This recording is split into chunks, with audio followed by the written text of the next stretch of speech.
Olá, gente. Boa tarde a todas e todos. Eu sou a Gisele Federici, estou aqui com o Rui Costa Pimenta, presidente do PCO, para mais uma análise política semanal. Hoje é dia 28 de julho, terça-feira. Opa, peraí que culpa minha. Deixei aqui a transmissão aberta, mas já fechei. Rui, tudo bem? Como é que você está? Tudo tranquilo. E vocês aí? Tudo bem também. Hoje eu vou ficar numa operação aqui de fechar os microfones para deixar só um aberto sempre que a gente for falar, para que a gente viu que está dando uma interferência. Então, às vezes, eu posso falhar nessa missão. Bom, a gente tem alguns temas importantes para tratar nesse programa de hoje, né? Tem decisões do Supremo contra bolsonaristas. Queria que você falasse um pouco sobre essa questão das fake news. Tem a abertura econômica por governadores. Bom, o governo federal não precisa nem falar, né? Sempre defendeu a abertura. Como sempre, o Rui falar sobre posicionamentos da esquerda, falar um pouco de eleições também. Acho que você sempre faz uma análise nesse sentido, né? Como é que a esquerda vem tratando os temas de alianças, seja para eleições ou não, seja para fazer oposição ao Bolsonaro, e tem alguns assuntos internacionais também, né? Nesse final de semana, aliás, dois assuntos, pelo menos relacionados à América do Sul, Rafael Correa no Equador e Bolívia, sobre o golpe confessado pelo empresário Elon Musk. No fim de semana, o Elon Musk, que é CEO da Tesla e também é CEO da SpaceX, né, que nos dois casos aí, tanto da Tesla quanto da SpaceX, há um interesse econômico no lítio, elemento químico que a Bolívia tem em abundância. Ele confessou nas redes sociais que não só a deposição do Evo Morales foi um golpe, como ele teve interesse e participação nisso. Claro que isso pode ser simbólico, né? Ele escreveu ali numa frase: a gente vai golpear quem a gente quiser, mas foi uma confissão bem descarada, né, Rui? Não teve pudores ali. É como o Império assumindo algo que a gente sempre soube, mas de uma forma muito cara de pau, né? Assim, tratando os países sempre golpeados, sempre vítimas dessas nações mais poderosas, especificamente os Estados Unidos, de uma forma até com um deboche, né? Como é que você viu essa declaração do Elon Musk? E aí, assim, fazendo um contexto um pouco do golpe na Bolívia, só confirma aquilo que sempre acontece, né? Golpes praticados por forças estadunidenses em países mais pobres e com soberania fragilizada na América do Sul. Bom, eu acho que é interessante essa declaração, sem dúvida nenhuma, né? Ela serve para comprovar coisas que a gente sabe, mas que acabam sendo também, muitas vezes, questionadas por setores politicamente mais atrasados ou setores que têm uma posição mais direitista e tudo mais. Nós vimos aí que surgiu a denúncia, não diria nem denúncia, né, a revelação de que a Operação Lava Jato contou com a participação do FBI. Se contou com a participação do FBI, contou com a participação do governo norte-americano. O FBI é como uma polícia federal brasileira, né? É uma polícia federal. E se contou com a participação do governo norte-americano, com certeza contou com a participação de outros órgãos do imperialismo. Mas, enfim, o imperialismo esteve muito presente, orquestrando o golpe no Brasil. E agora nós vemos uma segunda declaração, uma declaração bem explícita, né, de um empresário, que falou que nós demos o golpe e nós vamos dar o golpe sempre que nos for conveniente, né? Vamos ver se isso aí ajuda a fazer com que as pessoas, as lideranças da esquerda brasileira e latino-americana saiam dessa posição de não reconhecer o que efetivamente está acontecendo para perceber que nós estamos no meio de um processo político golpista, né? Isso tem que influir sobre a situação brasileira. E deve ser reconhecido como tal. Outra coisa também é o seguinte, nesse mesmo momento na Bolívia, nós estamos assistindo aí uma segunda etapa do golpe, né, mostrando que o golpe não foi um acontecimento lá, né, isolado, ou secundário, ou qualquer coisa do gênero. Mostrando que o golpe, na realidade, ele continua e os golpistas têm todo um plano pela frente. Adiaram as eleições bolivianas, né? Há um grande protesto dentro da Bolívia contra isso, ameaça inclusive da central operária de promover aí uma insurgência pelo atraso da eleição. Claro que tudo isso é uma ilusão, porque é evidente que eles estão jogando totalmente no terreno do inimigo, né? Que eles não estão tendo uma política independente, uma política racional. Eles estão apegados aí a um conjunto de instituições que estão em franco desmoronamento. E eu acho que a declaração do Musk, ele comprova isso daí, né? Agora, difícil é o pessoal tirar as conclusões e elaborar uma política sobre a base disso que nós estamos vendo, porque é uma coisa muito descarada, muito explícita, muito clara. Mas mesmo assim o pessoal não parece que... Uma boa parte continua aí hipnotizada pela perspectiva de que não, a gente ganha uma eleição aqui, ganha eleição acolá e vai. É meio absurdo. O caso do Equador mostra isso também. Então, sempre esse tópico de influências externas, né, como dos Estados Unidos, surge um debate sobre que isso tem cara de teoria da conspiração, né? No caso do FBI, da Lava Jato, aqui também, quando a esquerda acusava, não só a esquerda, a defesa do Lula fez muito essa pontuação, né, de que havia uma aliança clara, né, uma influência direta dos Estados Unidos, do Departamento de Justiça, com o Sérgio Moro. Mas havia uma discussão ali de que isso tem cara de teoria da conspiração. Depois, a Vaza Jato mostrou que tinha 13 agentes do FBI infiltrados aqui com nomes diferentes, né? E comunicação direta entre o Deltan Dallagnol e esses agentes. E aí você acabou de dizer isso, né? Que, bom, isso tem mostrado que não tem nada de teoria da conspiração, né? Mas não há nenhuma dúvida. A Denise Cunha fez uns comentários nesse sentido. Ela falou, galera, eu acho que é delírio isso que o Elon Musk ajudou o golpe da Bolívia. Acho que foi ironia, ela disse. Você acha que pode ter tido um tom de simbólico aí, a gente golpeia quem a gente quiser, ou você acha que efetivamente a Tesla, uma empresa claramente interessada no lítio, porque é só fazer uma conexão entre os produtos, não só da Tesla, mas da outra empresa também do Musk, no lítio, ligando com a informação de que o Evo Morales sempre disse que foi um golpe do lítio, né? Você acha que isso efetivamente aconteceu? A Tesla pode sim ter sido um agente, junto com o governo dos Estados Unidos, um agente do capital, para colocar em prática o golpe contra o Evo Morales? Não, quanto a isso aí não pode haver nenhuma dúvida. Nós não podemos ter uma mentalidade que é essa mentalidade formada pela imprensa golpista, né? A imprensa é assim, tudo aquilo que desagrada aos poderosos e tudo mais é loucura, você está delirando, etc. E tal. Não podemos ter isso daí. Era absolutamente óbvio que o imperialismo estava de trás de todos esses golpes, tá? Não é uma coisa... Não é que a gente descobriu agora porque ele declarou no Facebook. Por exemplo, nós fizemos uma avaliação na época de que no Brasil iria haver um golpe de Estado. Um dos elementos que nos levaram a essa conclusão foi o quê? O golpe em Honduras e no Paraguai.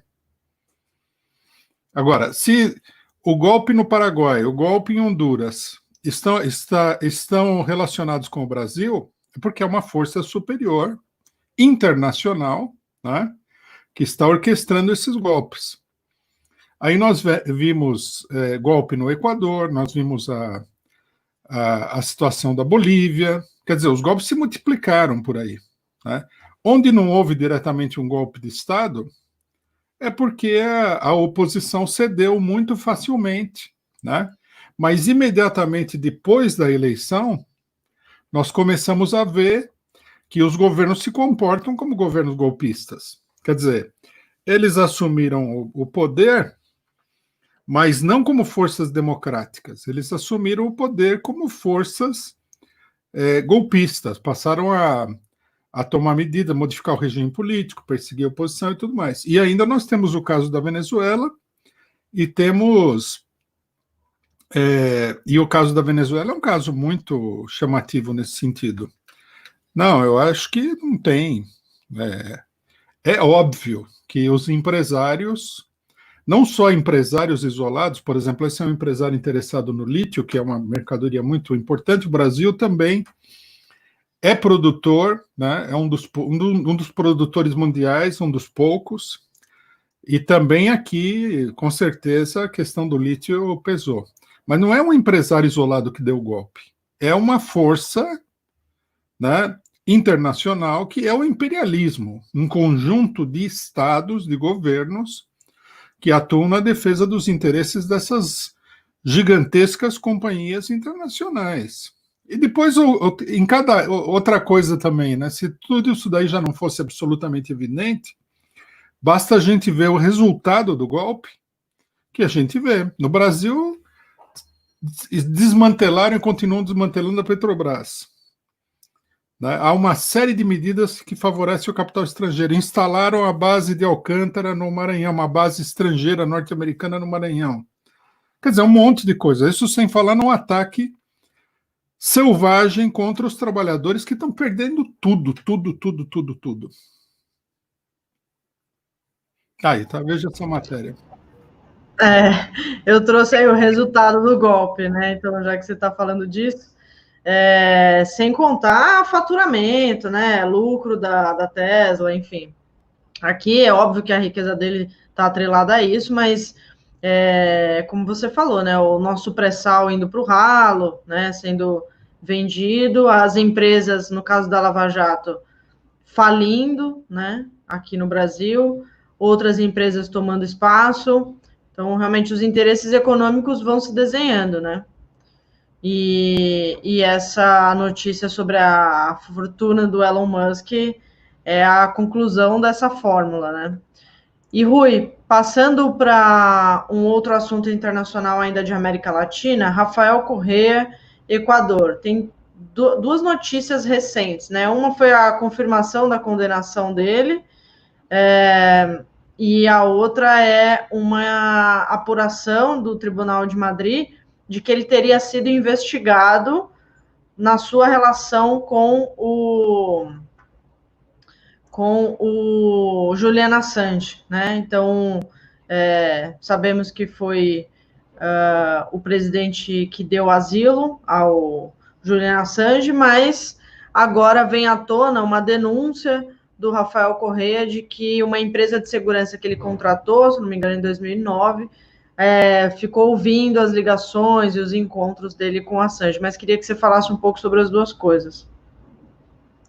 Bom, antes, só um pequeno comentário sobre o que nós estávamos discutindo antes. Você vê, né, essa matéria que você colocou aí no vídeo. Isso aí mostra que os capitalistas, os grandes capitalistas, eles nada mais são do que criminosos comuns, ladrões. Né? Eles foram à Bolívia, assim como outros países também, derrubaram o governo eleito, perseguiram, mataram gente, aterrorizaram a população e tudo mais, para roubar a riqueza do país. São os ladrões. Né? A gente precisa lembrar disso daí quando a gente fala em imperialismo. Quando a gente fala em imperialismo, nós estamos falando de uma gangue poderosíssima internacional de ladrões. Eles se organizam para roubar as pessoas. Roubar, quer dizer, pessoas. No caso deles, roubar pessoa é tão pequeno que nem compensa. Eles estão aí para roubar países inteiros. Bom, o caso do Rafael Correa, eu não vi essa notícia da empresa dele. Então não conseguiria comentar bem esse problema da empresa de segurança, não sei, mas eu imagino que seja mais alguma canalice contra o Rafael Correa, que foi vítima de muitas, né? Ele foi novamente condenado, você vê que repete o caso brasileiro, né? Por exemplo, se Rafael Correa concorre nas eleições, ele ganha as eleições. Ele é que nem o Lula, num certo sentido. Mesma coisa acontece com o Evo Morales, né? Por isso que nesses países aí, assim como o Brasil, o golpe está mais encalacrado do que em outros países. E aí a Justiça Eleitoral do Equador colocou o partido do Rafael Correa na ilegalidade, né? Então você vê que, na realidade, não tem esse negócio de que vai ter democracia, que nós vamos recuperar tudo através das eleições. Isso daí é uma ilusão, inclusive perigosa, que tem que ser combatida. Não vão deixar o Rafael Correa voltar ao governo. Não vão deixar o Evo Morales governar a Bolívia de novo, né? Não vão deixar o Lula governar. Quer dizer, se depender do funcionamento normal, digamos assim, das instituições políticas de cada um desses países,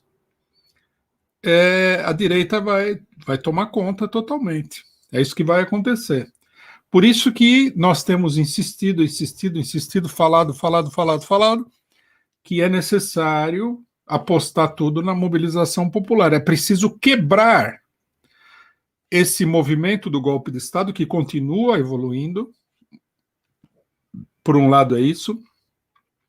Segundo, é preciso quebrar as instituições que deram origem ao golpe e que dão sustentação ao golpe. Esse é um problema chave, né?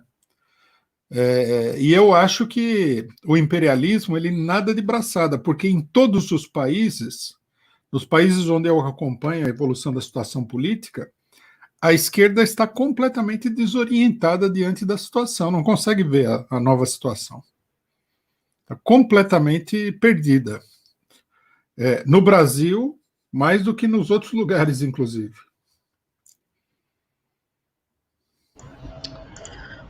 Ô, Rui, e tem um comentário. Peraí, deixa eu cortar seu microfone. Tem um comentário aqui do Dan Vilela. Eu estava destacando aqui um superchat ainda sobre o tema que a gente estava falando, e o Dan pergunta sobre frente ampla. Então, eu já vou passando para esse tema, depois a gente fala sobre a abertura econômica durante a pandemia. O Dan Vilela pergunta sobre frente ampla. A esquerda parece usar o livro Como as Democracias Morrem como uma espécie de roteiro programático. É a tese ali sustentada. Você tem algum comentário acerca desse livro, Rui? Peraí, deixa eu abrir seu microfone. Começa de novo, por favor, desculpa. Não, eu não li esse livro. Eu conheço, mas eu não li. Eu tenho mais ou menos ideia do que o livro fala, assim, em geral, de ouvir falar, né, de segunda mão.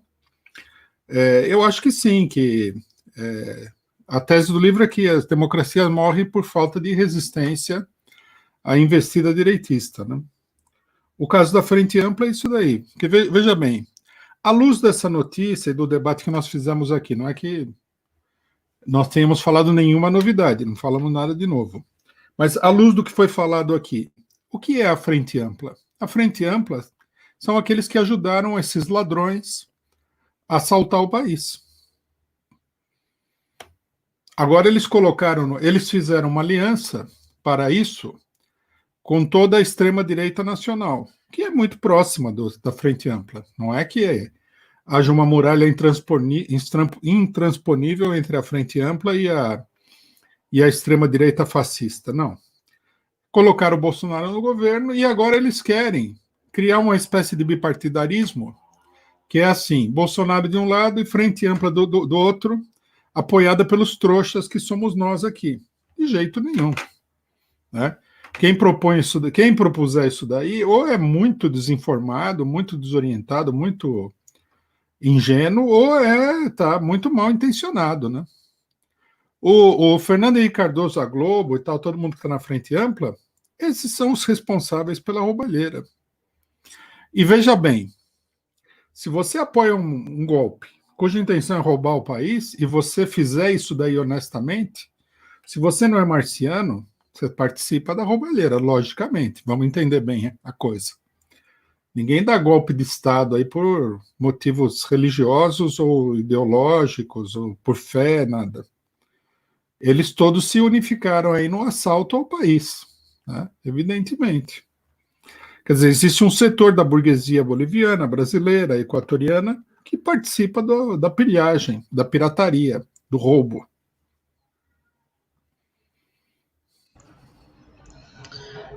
Tem uma pergunta do Vitor Assis também aqui, que era algo que eu queria trazer para você falar, que foi sobre essa operação deflagrada ontem pela PF no Piauí, que atingiu ali o governo, né, em si, a deputada federal, que é a esposa do governador, também o Wellington Dias, a Rejane Dias, e tudo indica que havia tido tentativa da parte dela para tentar ser ouvida, e a PF não respondeu às tentativas e deflagrou a operação. Como é que você viu essa operação? Você acha que foi a polícia política do Bolsonaro? Você atrela isso?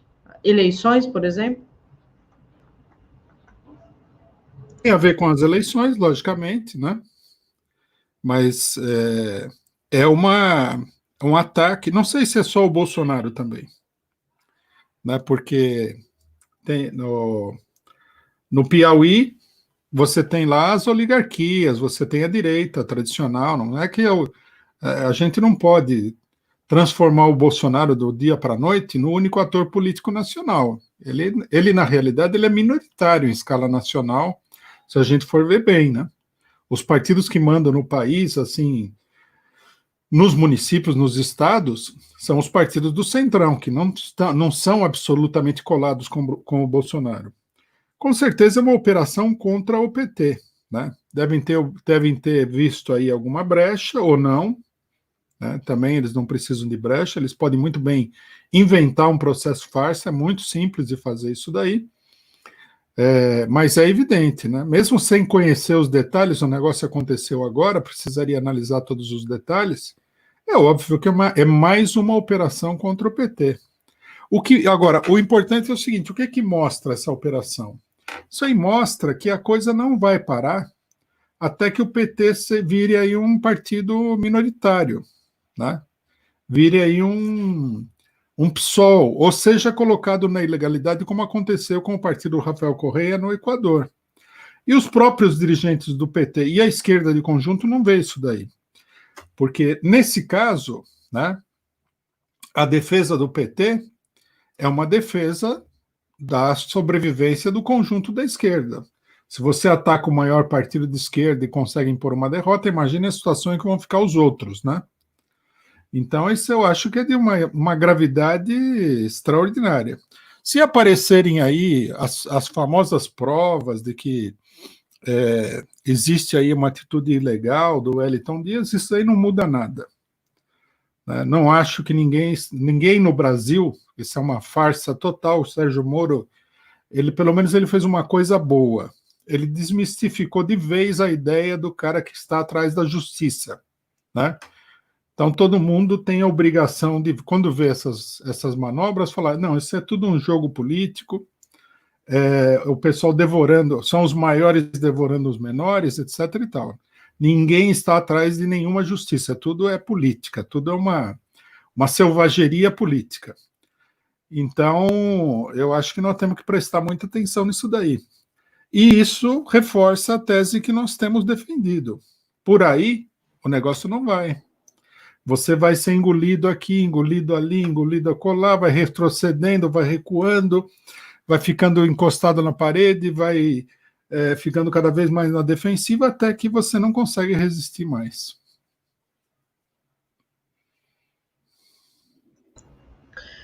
Ô, Rui, e aí falando de governadores, né, puxando para esse tópico da relação do Bolsonaro com governadores, o Flávio Dino, governador do Maranhão, sugeriu ao Bolsonaro que ele liderasse uma criação de um pacto pelo emprego no Brasil. Algo que teria que ter um mínimo de atenção aos brasileiros, né? Dar um mínimo de importância para o país para você começar uma iniciativa dessa, né? Como não é o caso do Bolsonaro, ele respondeu com uma banana, né? Respondeu com ironia, com deboche. Você acha que isso foi um ataque, um deboche aos desempregados do país? Como é que você viu tanto a tentativa do Flávio Dino quanto a resposta do Bolsonaro? E outra, como você faz muita análise da esquerda, como é que você leu esse chamamento público do Flávio Dino para que o Bolsonaro fizesse algo do tipo? Porque é claro que isso não aconteceria, né? Mas ele foi tentar, de alguma forma ali, seja sabendo da resposta ou não, ele foi fazer isso publicamente. Como é que você viu as duas reações? E aí só leu aqui um superchat do Rodrigo Pedro, que está dizendo que o 247 virou o paraíso dos robôs, não tem moderador. Aí ele fala para mim, se você não tem como moderar, por que não constituir um moderador? Acho que eu preciso criar começar uma tentativa aqui internamente, porque o 247 tem uma política de só os apresentadores serem moderadores, né? Não ter pessoas que ajudem nos comentários. Mas acho que a gente vai precisar mudar isso em algum momento, porque as pessoas reclamam muito. Mas a gente trata disso depois. Vou passar para você, Rui.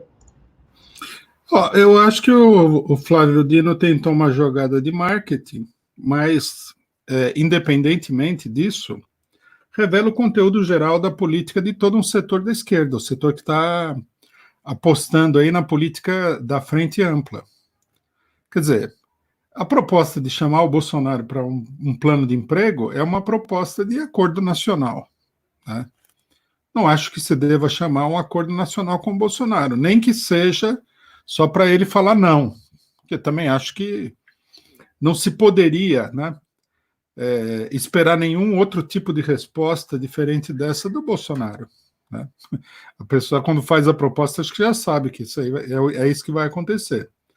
O que a gente precisaria é um conjunto de iniciativas no sentido que elas sejam, né, mais efetivas ou não, no sentido de mobilizar a população por essas reivindicações. Nem o Bolsonaro, nem os integrantes da Frente Ampla vão resolver o problema do trabalhador. Isso daí é uma fantasia total.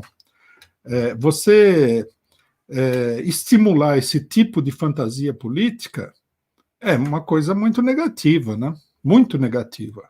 O que um dirigente da esquerda nacional, caso do Flávio Dino, né, deveria fazer é necessário que as entidades dos trabalhadores se reúnam, tirem um plano para defender o emprego, para lutar pela redução da jornada de trabalho em escala nacional. A burguesia não vai fazer isso aí.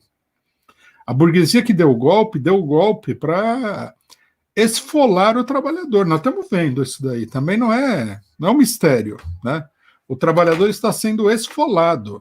E ele está sendo esfolado numa ação conjunta do Bolsonaro e da direita dita civilizada. Eu acho uma barbaridade que a esquerda comece a estimular esse tipo de fantasia, mesmo que seja uma jogada de marketing, para mostrar que ele é um administrador que está preocupado com os trabalhadores, mas é uma maneira de fazer a coisa que é negativa, não há dúvida nenhuma. Não acho que a gente deva fazer nada parecido com isso. E ele, como governador, né, considerando que não dá para contar com uma ação do governo federal para melhorar a economia, como é que você acha que os governadores de esquerda deveriam agir nesse momento, sem apoio, sem reuniões que tragam frutos, né? Tem uma reunião ou outra ali, teve mais para o começo da quarentena, mas não traziam planos efetivos, né? Tinha lá uma briga do Bolsonaro com Dória, isso saía no noticiário, o governo federal dava alguns indícios de que estava caminhando para um acordo com os governos estaduais, mas nunca houve um diálogo, né, de fato. E como é que você acha que os governos de esquerda deveriam fazer a relação republicana ali com a esfera federal? Acho que o problema não está tanto em estabelecer um diálogo, porque, evidentemente, com o Bolsonaro não há diálogo nenhum. O Bolsonaro ele só aceita as coisas na base da pressão ou porque a burguesia exige dele uma determinada conduta, né? No caso dos governadores, o que eu vejo é que há uma determinada concepção do que é ser um governador de esquerda no marco de um regime capitalista e tudo mais, que é totalmente equivocada, reformista e conduz a uma adaptação a esse regime, que é o seguinte: o governador ele é um administrador, ele não é um ente político, tá? Isso não pode ser assim. Um governador de esquerda, um governador que diz que luta pelos trabalhadores, ele deve ser um ente político. Ele deve procurar mobilizar o povo em torno daquilo que ele acha certo. Porque senão você acaba ficando como um passarinho numa gaiola. Você é eleito e aí você não pode fazer mais nada, porque na Assembleia Legislativa você não vai ter nunca uma maioria própria.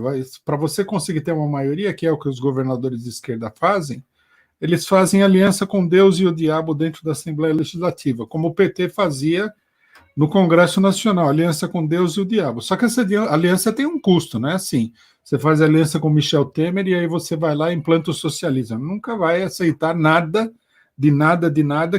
que a burguesia não queira. Quer dizer, você fica imobilizado, você fica exatamente como um passarinho dentro de uma gaiola. Você pode cantar, mas você não vai voar.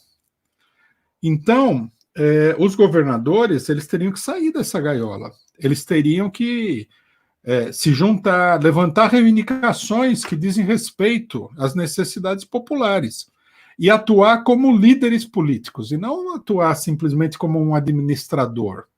Um homem que fica lá, só faz aquilo que o orçamento permite, só faz aquilo que a lei permite, etc. e tal. Não, tem que mobilizar o povo. A experiência política da humanidade, inclusive do Brasil, está cheio disso.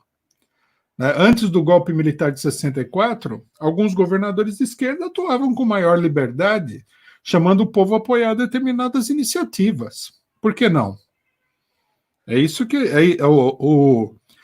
O titular de um determinado cargo, ele também é um líder político. E ele pode agir como líder político. Ele não precisa ficar simplesmente ali, né, vendo a lei não permite isso, não permite aquilo, o orçamento não permite isso, o orçamento não permite aquilo. Não. Aí eu acho que o fato deles não fazerem isso daí, não fazem nunca, mostra que é uma esquerda totalmente adaptada, totalmente com a asa parada e não consegue fazer nada. Uhum. Bom, tem uma pergunta da Laline Casais, que foge um pouco do tema aqui, mas se você quiser responder agora, a gente já volta para os governadores e aí a gente fala da retomada econômica nos estados. Você vai ler a pergunta ou respondo simplesmente? Melhor. Peraí. Só dar uma tossida antes, desculpa. Rui, na tua avaliação, por que o PCO, mesmo sendo um partido que propõe a libertação da classe operária da mais-valia, porque não recebe apoio massivo das classes trabalhadoras? Bom, quem me dera se o mundo fosse assim tão simples, né? A evolução da classe trabalhadora para que ela venha conquistar efetivamente uma consciência de classe, em geral, é um processo extremamente complexo, né? E, em geral, demorado, né? Veja só que, por exemplo, Marx e Engels, né, que eram, como ela diz aí, que lutavam pela emancipação da classe trabalhadora, eles passaram a vida inteira antes que o partido que eles criaram tivesse um apoio massivo da classe trabalhadora alemã, por exemplo, e depois, na Segunda Internacional, da classe trabalhadora europeia. Quer dizer, foram décadas de luta, né? Eles estiveram, na maior parte do tempo, aí numa posição de isolamento. Então, não há nada de automático nisso. Que você se propõe a libertar a classe trabalhadora e a classe trabalhadora vai aderir ao seu partido. Há muitos obstáculos e há muitos problemas, né? E o que torna o processo extremamente tortuoso. Você vê, por exemplo, os trabalhadores, eles são manipulados pelas eleições, são manipulados pelos governos, há toda uma série de iniciativas para dificultar, né, a organização independente dos trabalhadores. Então, isso daí não há como esperar que o partido, porque defende o interesse da classe trabalhadora, vai se transformar num grande partido. Isso aí, a história do mundo não corrobora essa ideia de que seria uma coisa mais ou menos automática. Pelo contrário, é necessário uma luta incansável, longa, prolongada. Quem se dedica a realizar essa tarefa tem que estar munido, né, daquela determinação de levar o negócio adiante contra muitas e muitas dificuldades. Não é tão simples assim como muita gente acredita que seja. Deixa eu avisar o pessoal aqui que eu bloqueei os robôs, tá? Tinha muita gente muito chateada. Puta da vida com 247. E eu tirei um pessoal aqui do chat. Rui, então, falando da reabertura, né? A gente está aí com mais de 88 mil mortos e o Brasil se comportando como vamos abrir academia, né? Vamos abrir, vamos retomar as aulas, né? Muitos estados estão nessa linha. Como é que você tem visto esse movimento que coloca o Brasil num dos piores lugares? Já estávamos num dos piores lugares do planeta, né? Em números da pandemia, mas com comportamento que é adverso, com decisões políticas que vão contra o combate ao coronavírus, né? A gente viu situações em diversos países que foram assustadoras antes dessa onda chegar aqui, na Europa, por exemplo, mas nenhum deles foi tão irresponsável quanto o Brasil, no sentido de combater, né? E principalmente num comportamento irônico, debochado do presidente da República, que disse que testou positivo agora, e faz vídeo com propaganda da cloroquina, mostrando a caixa da cloroquina, dizendo para o povo que tem cura, né? Essa é a mensagem dele. Então, como é que você tem visto isso, essa combinação de se aproximando dos 100 mil mortos e abertura econômica? Então, eu acho que isso daí requer uma análise bem concreta do que vem acontecendo e vai continuar acontecendo no Brasil em relação ao problema da pandemia. Uma coisa que nós temos falado desde o começo. Ou seja, que o Bolsonaro é um criminoso, né, por tratar o problema da pandemia da maneira como ele trata. É um crime contra o Brasil. Só um ambiente reacionário, uma esquerda muito defensiva, permite que uma pessoa como essa continue governando o país nessas condições. Agora, nós assinalamos também, desde o começo, que as medidas tomadas pelos governadores eram medidas puramente políticas. Elas não constituíam um verdadeiro plano de combate contra a pandemia. Que, no final das contas, esses governadores, a divergência deles com o Bolsonaro era uma divergência superficial.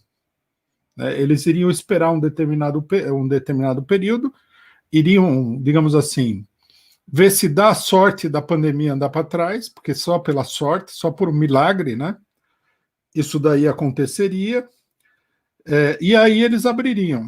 Né? Nós destacamos inúmeras vezes, os governadores só têm o problema do isolamento social. Como você vai combater uma pandemia que está escalando num país com as condições que tem o Brasil, que são péssimas para a saúde pública, simplesmente com isolamento social, e ainda mais um isolamento social parcial, né? Porque o isolamento social nós sabemos que nunca foi total.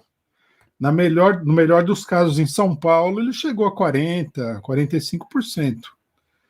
Bom, aí contar com a sorte não deu em nada, né? A coisa continua escalando. A medida política se esgotou, que era a única medida que eles tinham, era o isolamento. Os capitalistas estão pressionando todos os governos, que também não precisam de muita pressão, porque eles são governos dos capitalistas, para procederem à abertura e jogar o Brasil numa situação que é assim, seja o que Deus quiser.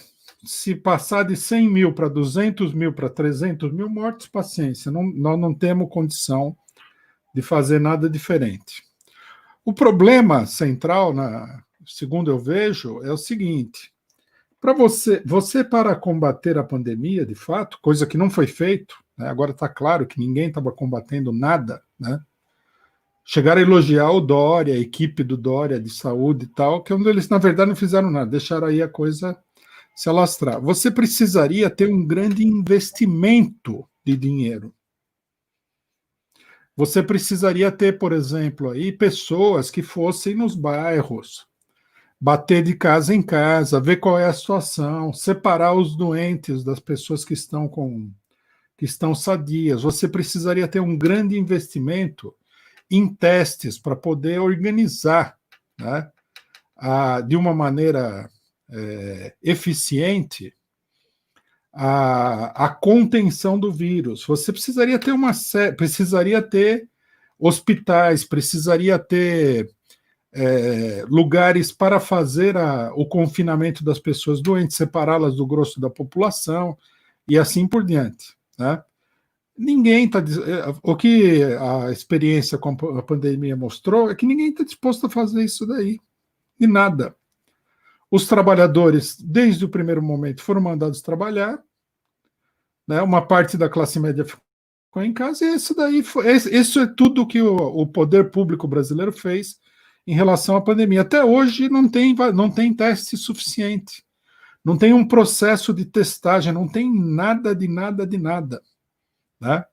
Então, isso aí mostrou a completa degringolada do poder público brasileiro de norte a sul do país, em todos os lugares, né?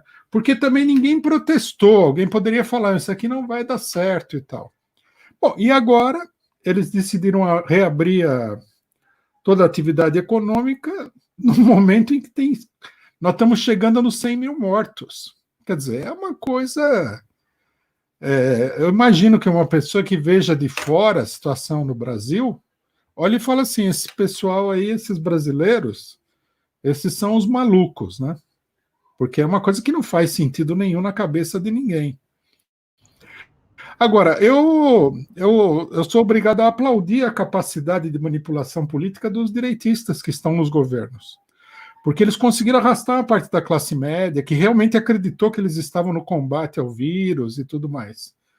A gente não pode subestimar o adversário, não, viu? Porque enganar as pessoas, nesse caso aqui, o cara é um mágico de circo. Porque ele enganou, ele fez milagre sem nada, ele não tinha nada na mão. Né? Ele só falou, fez um gesto lá e pronto. Foi tipo, depois da votação do Fundeb, né, ele dizer que é a favor da educação, que sempre defendeu o fundo para as escolas públicas e que a bancada dele votou a favor, porque o PT, quando estava no poder, não fez nada, uma coisa assim, inacreditável a distorção da fala dele, né, da narrativa, e aí, e com certeza tem alguém que acredita nisso, então é mais ou menos nessa linha, né? Acreditar que eles estão combatendo o vírus e que estão preocupados com a economia, não com a economia dos grandes empresários, né? A parte da população acreditar que eles estão preocupados com os trabalhadores, isso é surreal, né? Eu concordo plenamente com o Anderson Fernando, que ele diz aqui que o Bolsonaro polarizou a quarentena. O vai trabalhar, rachou, fica em casa. Isso dá para se ver, né, o efeito prático na sociedade, né? Há mudanças de comportamentos, a gente fala com muita gente, e principalmente nas periferias, há uma mudança de interpretação sobre a gravidade da crise, depois que o Bolsonaro começa, e isso foi logo no início, né? Depois que ele começa a dizer que não tem, não é muito grave, que tem que sair para trabalhar, que as pessoas vão morrer mais de fome do que de vírus, enfim. Então, realmente houve um racha, né? E o Eric Menezes pergunta aí o que daria realmente para os governadores fazerem, porque só o isolamento social, de fato, não seria suficiente. É um conjunto de coisas, né, Rui? Além do isolamento para se evitar a disseminação do vírus, medidas para tratar as pessoas que estão doentes, é um combo, né? Além das medidas econômicas, né? Bom, eu concordo com o companheiro que falou que o vai trabalhar rachou o fica em casa. Era inevitável. Porque o outro era um blefe. Né? O fica em casa era um blefe. E, finalmente, num certo sentido, aí Era um blefe, você diz, porque valia só para a classe média que podia trabalhar em casa, né? e não podia ser mantido também. Era uma promessa vazia. Ele falou assim: não vamos ficar em casa. Mas ele sabia que logo, logo todo mundo teria que sair para a rua. Tá? Então, quer dizer, era simplesmente uma jogada política. Agora, é muito importante isso que foi perguntado do que fazer, né? Porque eu acho que o Brasil, a população brasileira, por uma experiência que eles têm com essa própria vida ultra precária que o brasileiro tem, não tem noção daquilo que poderia ser feito. Veja bem, quando o vírus explodiu na China, os chineses, eles em uma única cidade, eles testaram 12 milhões de pessoas.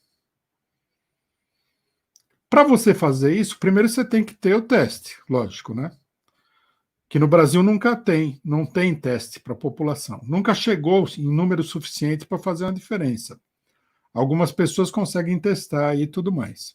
Segundo, você precisa ter uma organização estatal que permita você chegar à população. Porque para testar 12 milhões de pessoas numa cidade, você tem que ir no bairro, na casa, bater na casa. Então você precisa ter um agente público que esteja lá, etc. e tal. No Brasil isso não existe. Não existe nada. A população brasileira, ela vive como era na época da senzala, na época da escravidão. Amontoada num lugar, né? E se o pessoal ficar muito brabo, vem a repressão através da polícia militar. Essa é a vida da população. Isso daí afeta, inclusive, a classe média, lógico. Né? No caso da classe média, conseguiram controlar mais ou menos o vírus com o isolamento social devido às condições da classe média. Mas no caso da população em geral, isso não é possível. Quer dizer, você precisaria ter aí centenas de milhares de agentes públicos atuando na organização ali onde a população vive, no bairro. Então, vai na casa, testa o pessoal, vê quem está doente, separa o pessoal que está doente. Bom, isso sem falar de tomar medidas nas empresas e tal, impedir as pessoas doentes de trabalhar, essa coisa toda. Quer dizer, não havia absolutamente nada, não havia e não há. Uma coisa que a população brasileira, nós brasileiros, precisaríamos tomar consciência é que isso aqui é um país sem organização nenhuma. A única participação que o Estado tem na vida da população em época eleitoral, eles vão lá encher o saco da população para votar em algum vagabundo.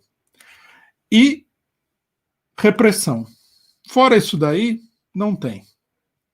O número de postos de saúde é ridículo, o número de agentes de saúde na população é ridículo. Veja, a coisa veio toda à tona com o negócio dos mais médicos, né? Com os médicos cubanos, mostrou que a deficiência de atendimento médico da população, não para uma epidemia virulentíssima como essa, mas para coisas corriqueiras, é inexistente. O Estado Nacional é uma máquina de alimentar os capitalistas. Ele tira dinheiro da população para alimentar os capitalistas. E o pouco que ele dá para a população, como é o caso, por exemplo, da aposentadoria, eles vão destruindo aos poucos para não sobrar mais nada. Sobrar nada. Eu acho que a pandemia revelou esse tipo de organização social ultra precária que tem no Brasil. E o poder público não faz nada. Porque se você... Vamos supor que nós, PCO, nós estivéssemos no governo do Estado de São Paulo quando acontece a pandemia. A gente montaria uma operação de guerra. Não é? As pessoas estariam nas ruas todos os dias, vendo nas empresas, vendo a situação das empresas para controlar o vírus. Aqui não vai acontecer nada, não tem nada. E aí a coisa vai até que alguém descubra a cura desse vírus aí, porque se não descobrir a cura, o número de brasileiros que vai morrer é uma coisa gigantesca. Veja que o pessoal não falava isso, nós estamos já nos aproximando das 100 mil pessoas. É um morticínio inacreditável. Sim, e praticamente certo que isso vai acontecer, né? A gente está em 88 mil. Acontecer numa velocidade nada lenta, né? A gente está num gráfico assim de uma ascendência muito rápida. Realmente o Brasil conseguiu a proeza, né? Aqui falando ironicamente, de ser um dos piores casos ao lado dos Estados Unidos, de velocidade na contaminação e mortes, e aliado ali à falta de cuidados, à falta de decisões políticas inteligentes para tentar conter. E óbvio que a ação de uma gera a outra, né? Ô Rui, como é que fica o cenário das eleições em meio a quase 100 mil mortes na pandemia? Você é a favor de adiar as eleições ou até sei lá, tem cientista, por exemplo, Nicoleles, dizendo assim, não tem como fazer esse ano, não adianta adiar 2 semanas. Como é que você vê isso? Porque não dá para falar só com cientistas, né? Eles vão dizer que realmente não tem condições e que é melhor não ter eleição. Só que tem muito interesse aí que não é só de proteger as pessoas, né? Vai vir interesse de todos os tipos. Então, como é que você vê isso? É muito complexo, né? Acho que é bem difícil debater uma solução que seja consensual e que também seja razoável para todos, né? Bom, se as eleições acontecerem agora, no prazo que foi estipulado, né, com o adiamento de 2 meses, essas serão as eleições mais antidemocráticas que o Brasil já teve até hoje, até mesmo comparando com a ditadura militar. Porque não vai ter campanha eleitoral. Né? Isso daí é uma coisa absolutamente óbvia. Seria necessário discutir esse problema. Né? Porque no Brasil, o Brasil não é assim que você vai lá votar. A precariedade da comunicação é muito grande, tudo é muito complexo aqui. O absenteísmo vai ser muito grande, isso vai favorecer, logicamente, a direita. Né? A esquerda não vai conseguir fazer campanha, porque fazer campanha nessas condições é uma coisa muito complicada, muito cara, dispendiosa e complicada de organizar. Então, eu acho que é um grande problema mesmo. E me parece assim, uma coisa que eu acho importante ao discutir o cenário eleitoral é a confusão mental da esquerda brasileira, né? Eles estão na maior discussão aí de quem seriam os melhores candidatos quando eles vão levar uma traulitada, como se diz aí, violentíssima na eleição da direita. Vai ser uma coisa... Todo mundo já prevê isso daí, né? A esquerda não tem muito dinheiro, não tem recursos, está isolada, não há mobilização popular, as condições são péssimas e tal. Aí fica esse debate, que na minha opinião é um debate bizantino, sobre quem seria o melhor candidato, como é o caso do que está acontecendo em São Paulo, onde uma parte do PT faz campanha para votar no Boulos como se ele fosse ganhar a eleição e tudo mais. Né? Como se a gente tivesse aqui, o pessoal acho que perdeu o juízo, né? O pessoal fala como se a esquerda tivesse aí para disputar seriamente as eleições. Há previsões aí de líderes da esquerda que sabem melhor do que eu quais são as possibilidades eleitorais da esquerda, que falou que a esquerda pode não ganhar a eleição em nenhuma capital do país. A esquerda toda, não é o PT. Esquerda toda. Então, veja só a situação que nós estamos vivendo. E aí o pessoal fica no negócio, lança candidato, quem que é o melhor candidato e tal, quando eles deveriam estar prestando atenção em outras coisas, né? Tem vários superchats aqui e eu vou ler... Vou fazer uma leitura dos últimos que chegaram e aí eu passo para você fazer uma fala final e um comentário do que você pescar aqui das mensagens. A Mirella Couto tinha perguntado, Rui, você acha que o PCO não vai sofrer uma intervenção oficial ou extraoficial no seu site de internet diante do papel esclarecedor que vocês ocupam e dos ataques que vem sofrendo ultimamente?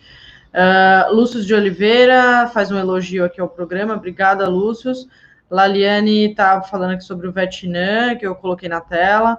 Maia Silva, qual a política do PCO quanto à volta às aulas presenciais? A Silvana Caviccioli está dizendo que está viajando na Kombi do PCO. Espera aí, que acho que tinha mais pergunta aqui. O Lucas Guimarães está falando do Boulos. A ação do Boulos contra as mobilizações antifascistas foi bem sucedida? É possível ampliar as mobilizações no curto prazo? E Francisco Muniz, Rui, porque as direções da esquerda não ajudam nas mobilizações de rua pelo fora Bolsonaro? Delírio eleitoral? O Corisco Iscariotes tinha perguntado sobre o Rômulus Maia, por que ele semeia intriga e calúnia com 247, assim como faz com o PCO? Acho que porque ele quer espaço, né, para o site dele. A estratégia dele é dizer que tem bomba e que todo mundo está escondendo as informações que ele tem, mas no fim não tem, trabalha com teorias da conspiração, com distorções, com fake news mesmo. É uma estratégia dele de tentar espaço em sites maiores, minha visão. Rui, então passo para você fazer um comentário num compilado aí dos últimos superchats que chegaram. Pessoal, me desculpa, se eu não comento tudo, porque nem vai dar tempo. Primeiro, sobre uma questão muito importante, a volta às aulas. Nós, né, particularmente a juventude do PCO, está fazendo uma campanha para que os estudantes entrem em greve contra o IAD e contra a volta às aulas. É um crime isso daí. Né?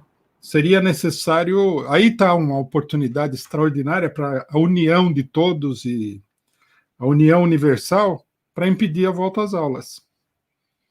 Né? O pessoal fala muito de união, estão falando das eleições. Agora, por que não preservar a vida da juventude brasileira aí que vai sofrer com a volta às aulas? Então fica aqui um chamado. Unamo-nos em torno de impedir a volta às aulas e acabar com esse negócio do EAD, porque isso aí é uma farsa. A maior parte da população pobre não consegue acompanhar. Sobre o problema das mobilizações, sim, o pessoal está aí numa vertigem eleitoral, né? Não é simplesmente loucura, é que a eleição tem a ver com o ganha-pão aí de um monte de gente. Se transformou num grande negócio social, são milhares e milhares e milhares de pessoas que recebem altos salários aí por causa das eleições, né? Isso daí já é um fator, né, profundamente antidemocrático da eleição. Por isso o pessoal não quer sair à rua, o pessoal quer discutir a eleição. Não é que eles vão falar que é preciso derrotar a direita, mas na verdade eles querem eleger aí um punhadinho de vereadores, porque isso daí é um emprego, né? Bom, da questão do Boulos, né, que a gente não falou muito aqui, teve toda uma polêmica essa semana, ele deu entrevista no 247, no DCM, e criticou o PCO, né? Eu só queria esclarecer o seguinte, o problema do Boulos, ele está assumindo essa dimensão por causa da eleição, logicamente, né? Os interessados na eleição, que são pessoas aí que estão de olho na eleição de vereadores, porque até o momento, até que surja algum fato novo, a esquerda não vai para lugar nenhum na eleição, né? Então, por exemplo, a questão do Boulos não é como a questão do Haddad, onde alguém poderia ter a ilusão de que o Haddad ia ganhar a eleição, embora estivesse claro que não ia, mas dava aquela ilusão, principalmente diante dos erros cometidos pelo PT. Esse debate do Boulos, ele é um debate que tem interesse relacionado com o problema da frente ampla, né? Não há nenhuma novidade. O pessoal está fazendo um contorcionismo enorme para tentar provar que o que nós estamos falando é falso, quando todo mundo sabe. O Boulos foi uma pessoa que na época do golpe, ele se juntou aí, né, na política da campanha contra o governo do PT. Vamos entender bem uma coisa. Não é que a gente acha que ele tem obrigação de defender nenhum governo, mas a pessoa tem a obrigação de se colocar contra o golpe de Estado. Ele, na verdade, jogou água no moinho do golpe de Estado. Mas você está se referindo às mobilizações que na época foram contra a Copa, etc., né? E que era o governo da Dilma. Mas naquela época não tinha o impeachment de fato, né? Era uma mobilização que sim era contra a realização da Copa do Mundo por moradias, né? Porque foi até pelo MTST, porque foi muita gente de movimento social que acabou sendo despejado e que estava protestando contra a Copa, mas não que visualizasse que aquilo culminaria no impeachment, né? Você vê isso como coisas no mesmo pacote? Porque depois ele não foi favorável ao impeachment, a bancada do PSOL não votou a favor do impeachment. Não, aqui tem duas confusões. Primeiro que a campanha contra a Copa foi uma campanha da direita, preparando as eleições, né, e preparando o golpe de Estado. Já naquela época havia discussão do golpe de Estado. Nós levantamos que estava em marcha um golpe de Estado contra Dilma. E nós falamos, a campanha não vai ter Copa é uma campanha golpista, porque ela não faz sentido. Não faz sentido você levantar uma campanha não vai ter Copa. Para defender o trabalhador, você pode defender o trabalhador, você não precisaria tentar inviabilizar a Copa, que também eles não iam conseguir, mas enfim, foi para desmoralizar a Copa. O trabalhador foi despejado por causa da obra de um estádio, vai lá e luta pelo direito daquele trabalhador. Por que você tem que levantar que não vai ter Copa? O não vai ter Copa era uma campanha puramente golpista, sem objetivo social absolutamente nenhum.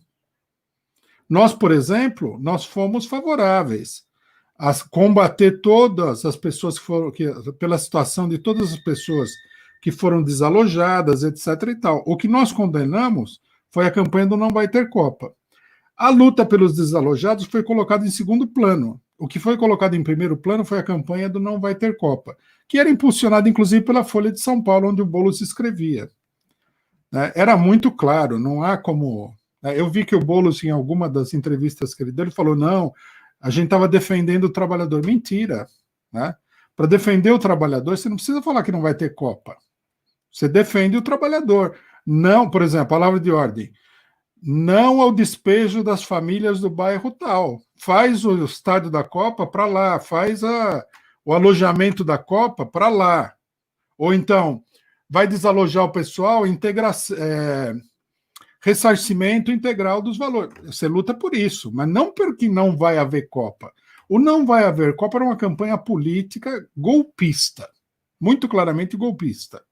Por quê? Porque com a Copa, o prestígio da Copa e a vitória do Brasil na Copa, que era uma possibilidade, isso daí arrasava na eleição. Então a burguesia jogou todo o peso para isso.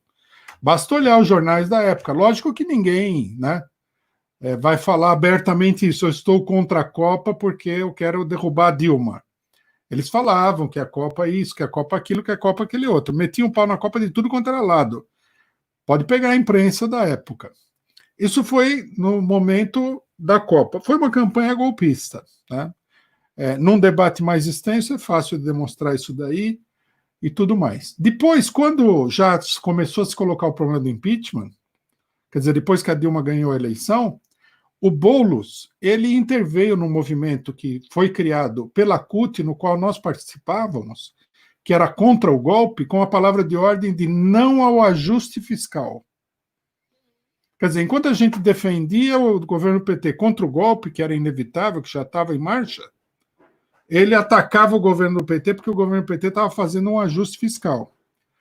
Num dos programas que eu faço de análise política no sábado, eu falei, o pessoal está falando em ajuste fiscal, a hora que a Dilma for derrubada e subir um outro governo, o ajuste fiscal da Dilma vai parecer um piquenique, vai parecer uma brincadeira de criança. Bom, a gente viu. A hora que o Temer entrou, o ajuste fiscal dele era tão absurdo que ninguém conseguia nem acreditar que o cara estava fazendo aquilo. Congelou verbas por 20 anos, uma coisa totalmente louca. Nós falamos, essa campanha contra o ajuste fiscal é uma campanha golpista também. O Boulos, ele criou uma segunda frente de luta, ele não quis se unificar. Agora todo mundo é unitário. Ele não quis se unificar na Frente Brasil Popular para lutar contra a derrubada da Dilma. Ele formou uma outra frente e ele chamava atos públicos para dividir o movimento. Por quê? Porque ele, na verdade, queria atacar o governo do PT em meio ao golpe. Então, quer dizer, não é um mito. Naquela época, eu mencionei isso daí num programa que eu fiz recentemente.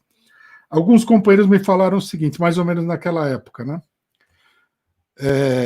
Bom, agora está absolutamente claro que o PCO é o partido que luta contra o golpe e tal, que mais lutou e tudo mais. Aí eu falei, não seja ingênuo. Mais para frente, o pessoal vai falar que lutou contra o golpe, os que não lutaram contra o golpe, e vão falar que o PCO não lutou contra o golpe. Exatamente o que o Boulos falou. Segundo o Boulos, ele lutou contra o golpe e a gente não lutou contra o golpe. É muita cara de pau. Bom, não vou nem falar do PSOL, né? Do PSOL, o pessoal apoiou a Lava Jato. Teve importantes líderes do PSOL que aplaudiram a prisão do Lula. Nós não ficamos falando isso aí o tempo todo, mas veja bem, nós vamos agora reescrever a história do país para agradar o Boulos. Quem é o Boulos? Eu não reescreveria a história do país nem para agradar o Karl Marx se ele ressuscitasse e viesse aqui. Agora, que dirá do Boulos, que não é nada, não é ninguém. E tudo isso por causa de uma eleição. Não é que o Boulos está sendo atacado, é porque ele está numa luta feroz em defesa do trabalhador. Muito pelo contrário, ele está junto com esses ladrões aí, esses criminosos da Frente Ampla. Aí todo mundo começa a defender o Boulos. Não, o que aconteceu, aconteceu. Né? Se o Boulos, se o pessoal insistir em transformar totalmente os acontecimentos, nós vamos aumentar nossa propaganda até mostrar, por A mais B, detalhe por detalhe, o que realmente aconteceu. O pessoal está comprando gato por lebre. Bom, para concluir, a gente tem que falar o seguinte, né? Veja-se o carinho com que a imprensa golpista trata o Boulos, né? A Veja já falou que ele é uma nova estrela nacional. Veja falou isso daí, meu. Quem conhece alguma coisa de política tem que correr léguas do Boulos, porque está comprando gato por lebre.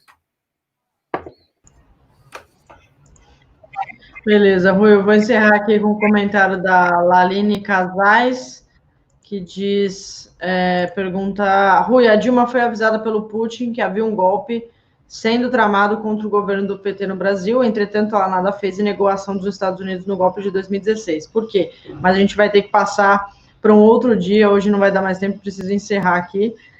Luiz Alberto diz, Rui, Jones Manuel vem fazendo semi-autocrítica eu nunca tinha ouvido, por ter ido à rua contra o ajuste fiscal e negado o perigo do golpe. É do PCB, se diz marxista, que tal?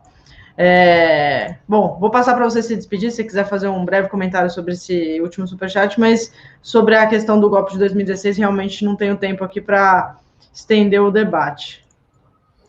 Quem sabe a gente faça o debate numa outra oportunidade. Isso ainda muita água vai correr por debaixo da ponte. Sim. Obrigada, Rui. Até terça que vem, com mais notícias aí ao longo da semana. Obrigada a todo mundo que assistiu aqui também, gente. Um abraço.